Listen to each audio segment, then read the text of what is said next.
If you start to notice your fill cap is leaking a small amount of air, or it has become hard to put on and/or take off, your fill cap gasket could be needing a cleaning. This gasket helps create an airtight seal to hold in all that pressurized water and media during blasting. Eventually, this gasket could potentially build up tiny bits of debris, causing a less than perfect seal. So if you notice any obstructions or debris on the gasket itself, just take a damp rag and wipe down the outside of the gasket. And then with compressed air, blow off the external surface, as well as internal cavity through the small air hole. This will thoroughly clean out any remaining media or debris. Furthermore, wash off the pot's fill rim, and if need be, use an abrasive pad to smooth the surface.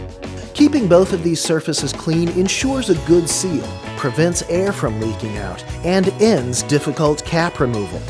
However, if the gasket looks a little worse for wear, you can always find replacement parts in our store at store.dustlessblasting.com. Occasional maintenance checks can go a long way to making sure your blast pot lasts a lifetime.